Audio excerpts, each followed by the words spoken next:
नमस्कार दोस्तों, क्राइम तक में आप सबका स्वागत है। मैं हूं सुप्रतिम बैनर्जी। ये बात है साल 2015 की और जगह है हुब्बिली, धारवाड़। आप लोगों ने नाम ज़रूर सुना होगा। कर्नाटका में ट्विन सिटी के नाम से या ट्विन सिटी के तौर पर इन दो शहरों को जाना जाना जाता है। दोनों आसपास अवस्थित हैं, स्थित हैं और इन्हीं शहरों की ये घटना है। हुब्बिली शहर के बाहर आउटस्कर्ट्स में एक जगह है जिसका नाम है गब्बर क्रॉस। नाम भी अजीब सा है, GABBUR उसका स्पेलिंग है, तो मैंने तो गब्बर ही उसको रिट्रीव किया या समझा। तो गब्बर क्रॉस की जो लोकेलिटी है वो वहाँ पर एक सुनसान जगह पर एक खेत में लोगों को एक शत विशत लाश मिलती है। एक लड़की की लाश जिसकी उम्र यही तकरीबन 20 से 24 साल के दरमियान रही होगी और वो लाश ज़मीन में आधी गड़ी हुई थी, यानी आधी दफनाई गई थी और आधी लाश जो है बाहर थी। ऐसा तो कोई करता नहीं है, लेकिन शायद उस लाश को जिस तरह से दफनाया गया था उसे कुत्तों ने खोद कर आधा बाहर निकाल लिया था। यही वजह है कि लाश के बहुत सारे अंग जो हैं वो गायब थे। चेहरे को भी जानवरों ने बिल्कुल डिस्टॉर्ट कर दिया था, कुछ हिस्सा खा गए थे। तो किसी लड़की की या किसी ह्यूमन बीइंग की लाश की यह हालत देखना वो अपने आप में कितनी तकलीफदेह, कितनी पीड़ादायक चीज़ है, आप समझ सकते हैं। ये तारीख थी 30 मई 2015 की, जब लोगों की इस लाश पर नज़र पड़ी। अब जब लोगों ने ये देखा तो उन्हें ये समझते देर नहीं लगी कि मामला मर्डर का ही है, किसी ने लाश को यहाँ ठिकाने लगाया है। क्योंकि न तो वो जगह शमशान की थी, न कब्रिस्तान की थी, बल्कि वो एक खेत वाली जगह थी जिस खेत में ये लाश दफनाई गई थी। अब आप पूछेंगे कि खेत थी तो वहाँ किसानों की आवाजाही होगी, किसानों ने देखा नहीं? तो इसका जवाब ये है कि उन दिनों वहाँ पर काफ़ी गर्मी पड़ रही थी, तो जिस रास्ते पर ये खेत मौजूद है उस रास्ते से आम तौर पर एक लॉन्ग रूट बनता है, तो लोग वहाँ बहुत ज़्यादा नहीं जाते हैं। वो जगह थोड़ा डेजर्टेड है, सुनसान ही पड़ा रहता है, तो वहाँ पर ये लाश दफनाई हुई थी। तो खैर, जब लोकल पुलिस को इसके बारे में जानकारी मिली तो लोकल पुलिस वहाँ फ़ौरन मौके पर पहुँची। पुलिस स्टेशन का नाम है कसाबा पेट। तो कसाबा पेट की जो पुलिस है वो वहाँ पर फ़ौरन पहुँची और पुलिस ने उस डेड बॉडी को देखा, गौर से उसका मुआयना किया और उसे पोस्टमार्टम के लिए भिजवा दिया गया। इसी के साथ पुलिस इस कोशिश में भी लग गई कि ये मरने वाली लड़की कौन है उसकी पहचान पता करनी है, क्योंकि जब तक उसकी पहचान पता नहीं होती तब तक इस मामले की तफ्तीश आगे नहीं बढ़ती। जब यही नहीं पता चलेगा कि मरने वाली कौन है तो फिर तफ्तीश क्या करेंगे?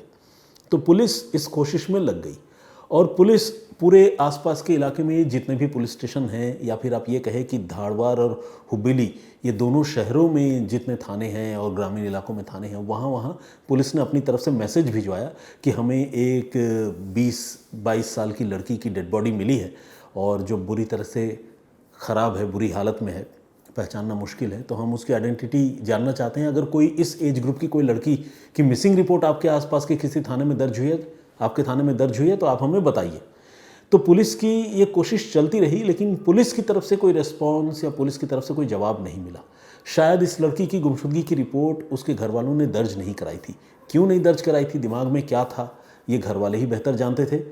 हो सकता है कि घर वालों को शायद ऐसा लगता हो कि बेटी की गुमशुदगी की रिपोर्ट दर्ज कराएंगे तो बदनामी होगी, पता नहीं सच क्या था, लेकिन दर्ज नहीं हुई थी शायद रिपोर्ट। अब 30 तारीख को ये डेड बॉडी मिली थी, जैसा कि मैंने आपको बताया, 30 मई 2015। 11 जून 2015 को, यानी इसी साल, अगले महीने, इसी साल मतलब 2015 की बात कर रहा हूँ, मतलब 2025 की नहीं कर रहा हूँ, कहीं कन्फ्यूज़न ना हो, इसीलिए मैं क्लैरिफाई करना चाहता हूँ। तो खैर, अगले महीने 11 जून को एक शख्स ने पुलिस के पास अप्रोच किया। इस आदमी का नाम था गिरिमाला बिरादर।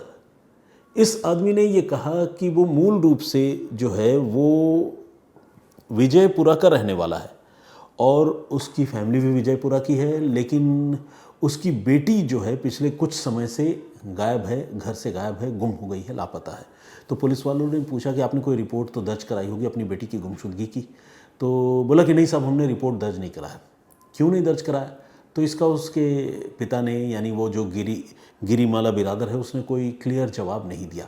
तो मुझे ऐसा लगता है कि शायद वही वजह रही होगी जिसका मैंने आप लोगों से जिक्र किया। शायद उनके परिवार को ऐसा लगता हो कि बेटी गायब हो गई है, अगर रिपोर्ट दर्ज कराएंगे तो बदनामी होगी, तो वो इस चीज़ से बचना चाह रहे होंगे।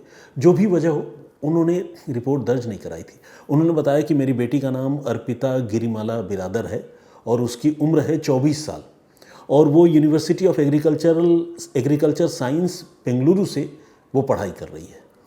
पुलिस को जब ये जानकारी मिली तो पुलिस को लगा कि भाई ये मतलब डेड बॉडी को देखकर ऑब्वियसली प्रोफाइल का एग्जैक्ट अंदाज़ा नहीं लगाया जा सकता है, लेकिन एज का अंदाज़ा लगाया जा सकता है और थोड़ा थोड़ा प्रोफाइल का भी अंदाज़ा लगाया जा सकता है, क्योंकि डेड बॉडी में कुछ ऐसी चीज़ें मौजूद थी जिसे देखकर पुलिस को लगा कि शायद ये लड़की जो है जिसकी डेड बॉडी मिली है वो इस आदमी की बेटी हो सकती है। ये क्यों, मैं आपको आगे बताऊँगा। तो पुलिस ने इस आदमी से कहा कि आपने रिपोर्ट तब तक दर्ज नहीं कराई, लेकिन जब आप आकर हमें बता रहे हैं, वो आदमी अपनी बेटी की तस्वीर भी लेकर आया था, तो एक बार चलिए आप हमारे पास, वो डेड बॉडी अभी भी है, हमने उसका अंतिम संस्कार नहीं किया है, पोस्टमार्टम हाउस में रखा है, आप एक बार देख लीजिए, कहीं ऐसा तो नहीं कि वो आपकी बेटी की ही लाश हो। है बहुत दुखद, लेकिन थोड़ा हिम्मत रखिए और चलिए। तो वो आदमी जो है पुलिस वालों के कहने पर लोकल हॉस्पिटल के पोस्टमार्टम हाउस में पहुंचा और वहाँ जैसे ही उसने उस डेड बॉडी को देखा, वो बुरी तरह विचलित हो गया, दुखी हो गया। ये उसी की बेटी की लाश थी। अब सवाल ये है कि इस आदमी ने कैसे पहचाना होगा, क्योंकि चेहरा तो बिल्कुल ख़राब हो गया था, मैंने आपको बताया जानवरों ने नोच खाया था। हाँ, उसके जो कपड़े थे उससे, और कपड़े के साथ साथ उसके गले में एक सोने की चेन और एक लॉकेट, ये भी उस लड़की की जो लाश थी उसके गले में वो चीज़ मौजूद थी। तो इसे देखकर उस आदमी ने पहचान लिया, और न सिर्फ पहचान लिया बल्कि उसने कहा कि हाँ, यही मेरी बेटी अर्पिता गिरिमाला है और ये जो चेन है ये मैंने खुद अपनी बेटी को गिफ्ट किया था। मुझे ये बात ऑब्वियसली अच्छी तरह याद है, मैं इस चेन को पहचानता हूँ, तो ये मेरी ही बेटी है। अब पुलिस को इस मामले में एक क्लू, एक सुराग मिल चुका था। पुलिस को ये समझ में आ गया कि ये लड़की कौन है, उसकी पहचान क्लियर हो गई। ये भी पता चल गया कि वो कहाँ पढ़ती थी और कहाँ की रहने वाली है, पिता का नाम क्या है, ये सारी चीज़ें अब पुलिस को पता चल गई क्योंकि लाश की पहचान हो गई। अब ये पता करना था कि इस लड़की का उठना बैठना किनके साथ था, जब पढ़ती थी तो इनकी सहेलियां या इनके दोस्त कौन कौन से थे, किससे इसकी बातचीत होती थी, किससे नहीं होती थी। तो आज के ज़माने में आपको पता है सबसे इम्पॉर्टेंट और सबसे easy way of knowing a people, knowing a person क्या हो सकता है, वो हो सकता है मोबाइल फ़ोन या इलेक्ट्रॉनिक गैजेट्स। क्योंकि मोबाइल फ़ोन में आपके इलेक्ट्रॉनिक फिंगरप्रिंट्स होते हैं, फुटप्रिंट्स होते हैं, पता चलता है आपको कि भाई ये आदमी किससे बात करता है, क्या करता है। तो उसके मोबाइल फ़ोन की अब पुलिस को जांच करनी थी। लेकिन दिक्कत ये थी कि उस लड़की का मोबाइल फ़ोन न तो उसके कमरे में मिला जहाँ पर वो अपनी एक रूममेट के साथ रहती थी, और न ही उस मौका वारदात पर मिला जहाँ पर उसकी लाश दफनाई गई थी। आसपास के इलाके में पुलिस ने अच्छी तरह से सर्चिंग की, लेकिन मोबाइल फ़ोन नहीं मिला। तो जब मोबाइल फ़ोन नहीं मिला तो पुलिस वालों को थोड़ा झटका भी लगा। उनको लगा यार ये तो तफ्तीश में एक चैलेंज क्रिएट हो गया, क्योंकि अगर मोबाइल फ़ोन मिलता तो शायद जांच और रफ्तार से आगे बढ़ती। उस डिवाइस की जांच होने से बहुत सारी चीज़ें निकल कर सामने आ सकती थी। लेकिन अब मोबाइल फ़ोन मिला नहीं था तो इसका पुलिस के पास चारा तो कोई था नहीं, पुलिस को तफ्तीश करनी थी। तो पुलिस ने इस मामले में CDR यानी कॉल डिटेल रिकॉर्ड निकलवाई और ये देखने समझने की कोशिश की कि आखिर अर्पिता गिरिमाला बिरादर की किन किन से बात होती थी। तो पुलिस ने देखा कि उसके मोबाइल नंबरों में, मोबाइल फ़ोन में कई सारे नंबर्स थे जिनसे उनकी रेगुलर बात होती थी, लेकिन एक नंबर ऐसा था जिससे बातचीत की फ्रीक्वेंसी बहुत ज़्यादा थी और जिसमें मैसेजिंग यानी टेक्स्ट करने की भी फ्रीक्वेंसी बहुत ज़्यादा थी। अब ये नंबर किसका हो सकता है, पुलिस अब इसके बारे में पता लगाने लगी, और पुलिस ने जब उसके बारे में पता लगाया तो नाम आया एक नौजवान लड़के का, जिसकी उम्र वही तकरीबन 22-24 साल की थी जिस उम्र की ये लड़की थी। नौजवान लड़के का नाम था अरुण शिवलिंगप्पा पाटिल। अब ये कोई मामूली लड़का नहीं था, ये बेंगलुरु यूनिवर्सिटी का स्टूडेंट था, इस लड़की के साथ ही पढ़ता था, एग्रीकल्चर साइंस का ही स्टूडेंट था। लेकिन ये प्री ग्रेजुएट और पोस्ट ग्रेजुएट दोनों में ये गोल्ड मेडलिस्ट था, यानी पढ़ने लिखने के मामले में बहुत शार्प, बहुत तेज़ ये वो लड़का था। और साथ ही इन दिनों वो एग्रीकल्चर साइंस में ही जो है वो PhD कर रहा था, पढ़ाई कर रहा था, PhD की, एक स्कॉलर था।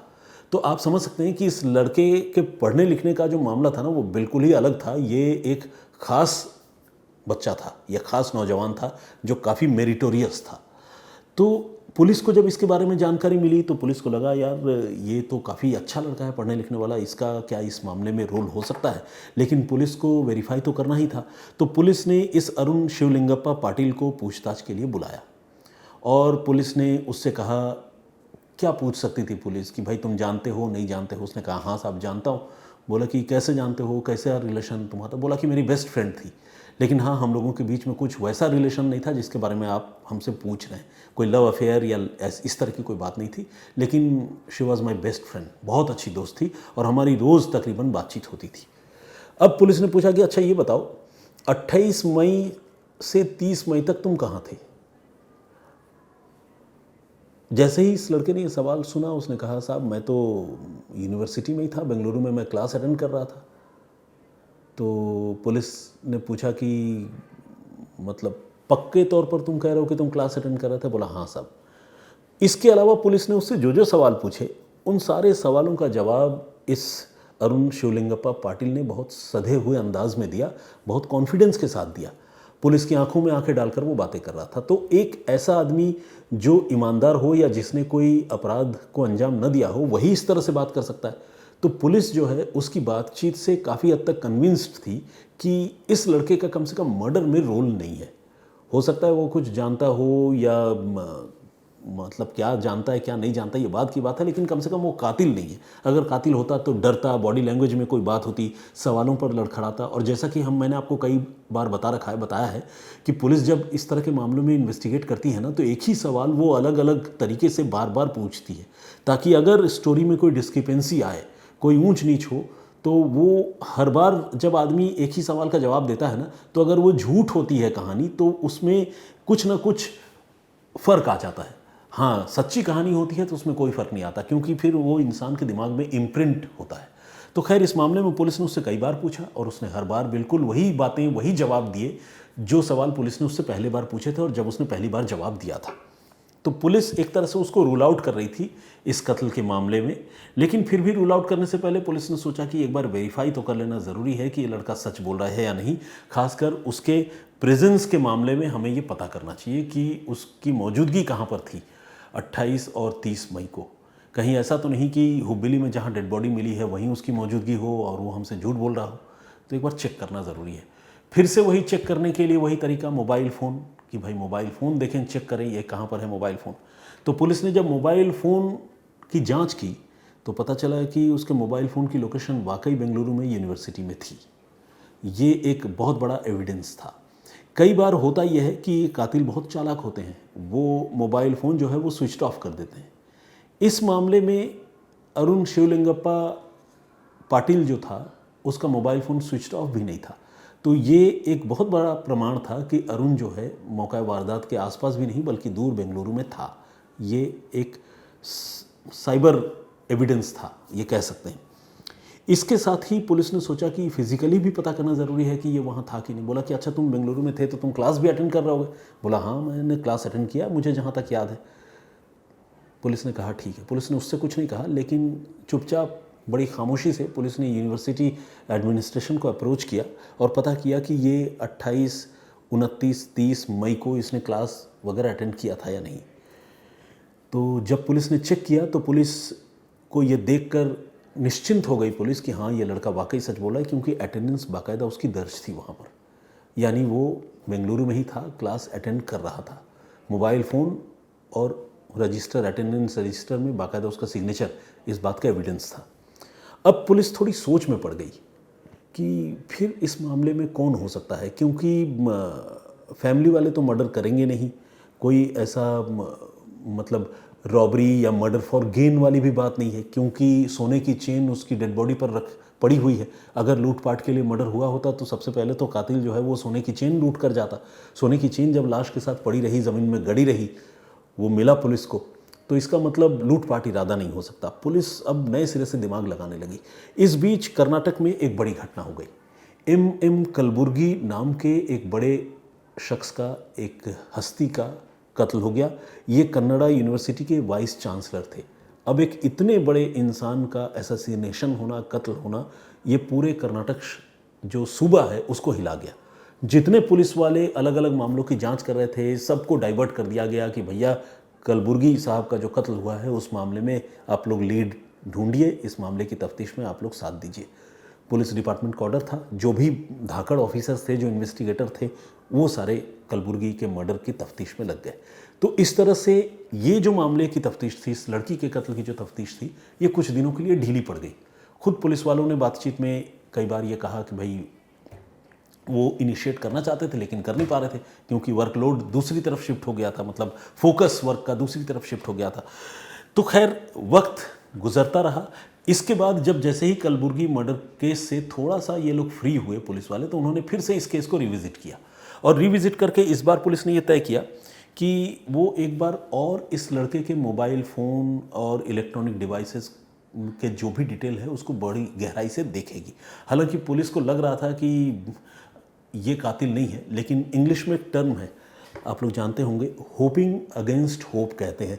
कहने का मतलब ये कि वैसी जगह पर भी एक बार ट्राई करके देख लेना जहाँ से कुछ हासिल करने की उम्मीद ना हो, मतलब जहाँ से कुछ भी उम्मीद ना हो वहाँ पर भी उम्मीद पालना, होपिंग अगेंस्ट होप कहते हैं। तो इस मामले में पुलिस उसी थ्योरी पर चल रही थी। पुलिस ने सोचा कि एक बार और उसके मोबाइल फ़ोन की डिटेल वगैरह खंगालते हैं, देखते हैं। तो पुलिस ने जब इस बार उसके CDR की यानी कॉल डिटेल रिकॉर्ड की स्टडी करने की शुरुआत की, तो पुलिस ने एक ख़ास चीज़ नोटिस की। पुलिस ने यह देखा कि इस लड़के का अर्पिता गिरिमाला से रोज़ बात होती थी, मैसेजेस पे बात होती थी और बहुत फ्रीक्वेंटली बात होती थी। ये लड़का कभी भी उसका फ़ोन आता था तो वो मिस नहीं करता था, हमेशा उसका कॉल अटेंड करता था, दोनों के बीच में बातचीत होती थी। इससे दोनों की घनिष्ठता का पुलिस को अंदाज़ा लग रहा था और वो कबूल भी कर रहा था कि मेरी बेस्ट फ्रेंड थी। तो पुलिस ने जब देखा, उसके CDR की बड़ी गहराई से जांच की, तो पुलिस ने ये देखा कि उसके मोबाइल फ़ोन में जो बातचीत है वो 28 मई तक आखिरी बार उस लड़की से उसकी बातचीत हुई है। 28 मई के बाद न तो उसका मोबाइल पर कोई बातचीत हुई उस लड़की के साथ और नहीं कोई टेक्सटिंग यानी कोई मैसेज का एक्सचेंज हुआ। पुलिस को अब ये लगने लगा कि अगर डेड बॉडी मान लीजिए 30 को मिली है और कत्ल अगर मान लीजिए 29 को हुआ या 28 को हुआ, ये क्या इत्तेफाक है कि लड़के की बातचीत भी 28 तक ही हुई, उसके बाद बंद हो गया। ऐसा भी तो हो सकता था कि वो बाद में बात करता, मतलब 28 को भी बात करता, 29 को भी बात करता। कत्ल कब हुआ था ये अभी तक बहुत क्लियर नहीं था, लेकिन ऐसा लग रहा था कि जब डेड बॉडी मिली थी उसके 1 या 2 दिन पहले से इसकी बातचीत बंद हो गई थी। तो ये पुलिस को थोड़ा सस्पिशियस लगा। इसके बाद पुलिस ने उससे फिर से पूछताछ करने का फैसला किया और इसके अलावा पुलिस ने जो डेड बॉडी थी उससे कुछ फिंगरप्रिंट और DNA के एविडेंसेस भी पुलिस ने कलेक्ट किए थे। पुलिस ने अब इन्हीं चीज़ों की मदद से इस लड़के से फिर से पूछताछ की और वो लड़का जो है बिल्कुल इनकार करने लगा और कहने लगा कि साहब ये तो इत्तेफाक ही है कि मेरी उससे बात नहीं हुई, क्योंकि खुद उसका मोबाइल फ़ोन जो है मुझे मिल नहीं रहा था, मेरी से बात नहीं हो पा रही थी। तो पुलिस को लगा कि हाँ, हो सकता है लड़का सच बोल रहा हो। पुलिस की जो मानसिक स्थिति आप वो सोचिए, एक बार उम्मीद जगे, एक बार उम्मीद खत्म हो जाए, फिर जगे, फिर खत्म हो जाए। अब पुलिस ने सोचा कि चलो एक लास्ट ट्राई करते हैं, इस लड़के के कमरे की तलाशी लेते हैं। पुलिस ने इस लड़के को कोई जानकारी नहीं दी और सीधे पहुंची बेंगलुरु, जहां ये रहकर पढ़ाई करता था, उस कमरे में। और उस कमरे की पुलिस ने अचानक जो है वो तलाशी लेने की शुरुआत की। ये एक तरह से आप छापेमारी या रेड भी कह सकते हैं। तो पुलिस ने जब उस कमरे की तलाशी लेने की शुरुआत की तो पुलिस को एक ऐसी चीज़ हाथ लगी जिसके बाद पुलिस का दिमाग घूम गया और पुलिस को लगा कि अरे, जिसको हम अब तक क्लीन चिट दे रहे थे, जिसकी सारी बातों पर हम यकीन कर रहे थे, असली कातिल तो यही है। असल में पुलिस को उसके कमरे से उसी की लिखी हुई एक डायरी मिली, जिस डायरी में उसने एक एक चीज़, कब उससे अर्पिता की आखिरी बात हुई, उसके बाद अर्पिता कब गायब हुई, पुलिस वाले उससे क्या क्या सवाल पूछ सकते हैं, इन सवालों के जवाब में उसने क्या क्या बोला है, अगली बार अगर पुलिस पूछेगी तो क्या जवाब दूंगा, ये सारी बातें लिखकर उसने एक तरह से पूरा होमवर्क करके रखा हुआ था। अब ऐसा होमवर्क कौन करता है? अगर वो वाकई इनोसेंट होता तो उसे ये लिखने की ज़रूरत नहीं थी ना कि पुलिस वाले मुझसे ये सवाल भी पूछ सकते हैं, इसका मैं ये जवाब दूंगा या मैंने अब तक ये जवाब दिए हैं। एक तरह से अपने आप को भी वो रिमाइंड कर रहा था ताकि उसकी स्टोरी जो है चेंज ना हो जाए। तो उसने अपनी डायरी में ये सारी बातें लिखी थी और जैसा कि मैंने आपको बताया कि फिंगरप्रिंट और डीएनए भी पुलिस ने कलेक्ट किए थे, तो पुलिस को जब इस लड़के पर शक जो है एक तरह से यकीन में तब्दील हो गया उस डायरी की वजह से, तो पुलिस ने इससे सख्ती से पूछताछ की और उसे ये भी बताया कि हमें तुम्हारे फिंगरप्रिंट और डीएनए भी उस बॉडी से मिल गए हैं, हमने वहाँ से कलेक्ट कर लिया था, तुम हमारे शक के घेरे में तो हो ही। तो जब इस तरह से पूछताछ हो गई और उसने जब अपना मतलब एक तरह से वो घिर गया, ग्रिल्ड हो गया, तो फिर उसने अपना जुर्म कबूल कर लिया। उसने कहा कि हाँ साहब, मैंने ही जो है वो अर्पिता गिरिमाला की हत्या की है। वो मेरी बेस्ट फ्रेंड ज़रूर है थी, लेकिन मैंने उसको मार दिया। पुलिस ने पूछा क्यों मारा, इतने पढ़े लिखे, इतने काबिल गोल्ड मेडलिस्ट तुम हो, वो लड़की तुमसे इतना प्यार करती थी, क्यों मारा? तो उसने कहा कि देखिए, कुछ समय पहले मेरी तो पढ़ाई अच्छी चल रही थी और मेरा बड़ा ब्राइट फ्यूचर है, लेकिन कुछ समय पहले उसकी पढ़ाई छूट गई क्योंकि वो पढ़ाई में बहुत अच्छी नहीं थी, और इसके बाद वो मेरे पीछे पड़ गई कि मुझसे शादी करो, और मुझे बहुत ज़्यादा वो डरा धमका रही थी और हमारे रिलेशनशिप के बारे में सबको बता देने, एक तरह से ब्लैकमेल करने की भी बात कर रही थी, जिससे मैं बहुत परेशान हो गया था और इसीलिए मैंने मेरी गर्लफ्रेंड अर्पिता की हत्या कर दी। पुलिस ने पूछा कि हत्या कैसे की, कैसे तुमने प्लानिंग की? अगर तुमने यहाँ हत्या की तो तुम्हारे मोबाइल फ़ोन की लोकेशन बेंगलुरु में कैसे नज़र आई, और कैसे वो अटेंडेंस, हमें अटेंडेंस रजिस्टर कैसे ये भरा हुआ मिला? तो उस लड़के ने कहा कि देखिए, ये सारी तैयारी मैंने पहले कर ली थी। एक कन्नड़ फिल्म है, दृश्या नाम है उसका, जहाँ तक मैं जानता हूँ और जहाँ तक मुझे पता चला, इसने वो दृश्या मूवी देखी थी और उस मूवी से ये नेगेटिवली मैं कहूँगा इंस्पायर हुआ था। इंस्पायर तो एक पॉजिटिव वर्ड है, इन्फ्लुएंस्ड हुआ था मैं कह दूँ तो। ये दृश्या मूवी से इन्फ्लुएंस्ड हुआ था और इसने उसी मूवी को देखकर मर्डर की प्लानिंग की थी, और प्लानिंग इतनी गहरी की थी कि इसने अपनी लोकेशन जो है उसमें पुलिस को धोखा देने के लिए अपने मोबाइल फ़ोन को साइलेंट मोड में रखा था। ध्यान दीजिएगा, स्विच ऑफ नहीं किया, साइलेंट मोड में इसने बेंगलुरु में उस मोबाइल फ़ोन को छोड़ा था।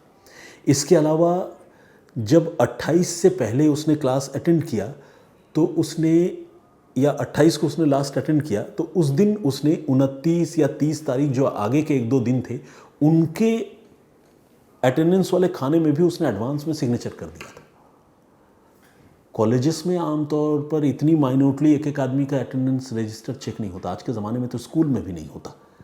तो उसने इस चीज़ का बेनिफिट लिया और अपने अटेंडेंस को जो है वो एडवांस उसने मार्क कर दिया, प्लस अपना मोबाइल फ़ोन बेंगलुरु में छोड़ दिया।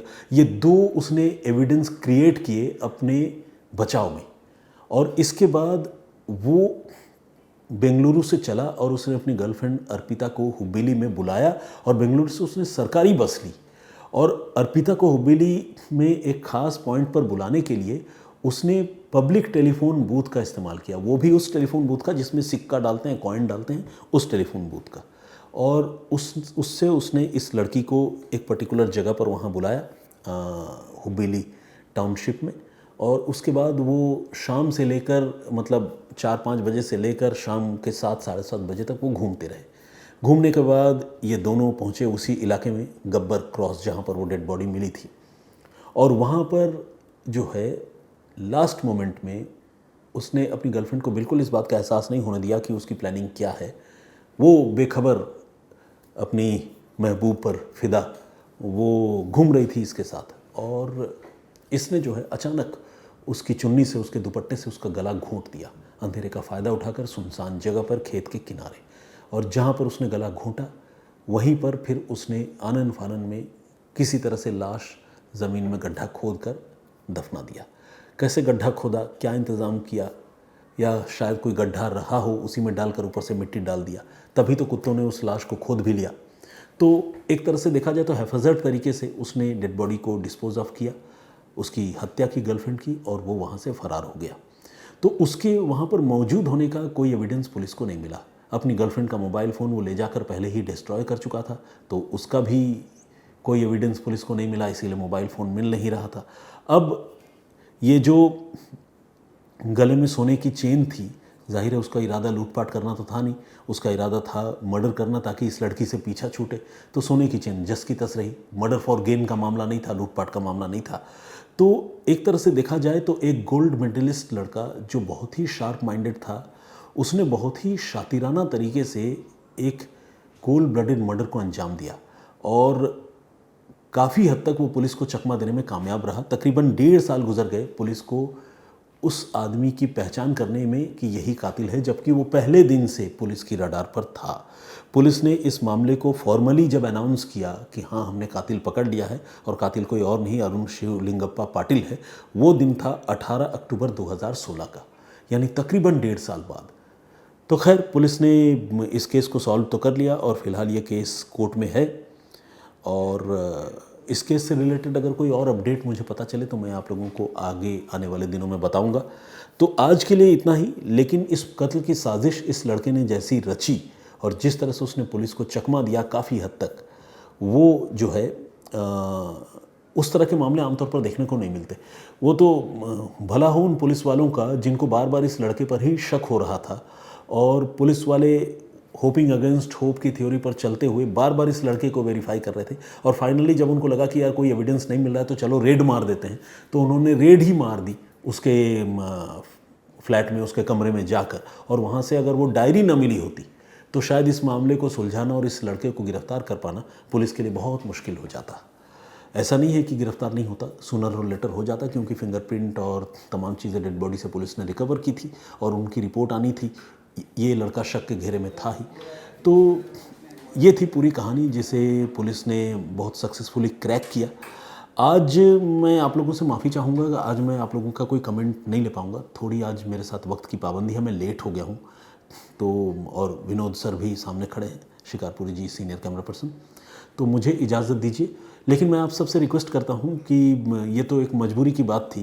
आप लोग आज की कहानी पर कमेंट ज़रूर कीजिएगा, अपनी राय ज़रूर दीजिएगा। मैं कोशिश करूँगा कि आपके सवालों का जवाब दूँ और आपकी राय जो कुछ यूनिक हो, अलग हो, उसको पढ़कर आप लोगों को दोबारा सुनाऊँ।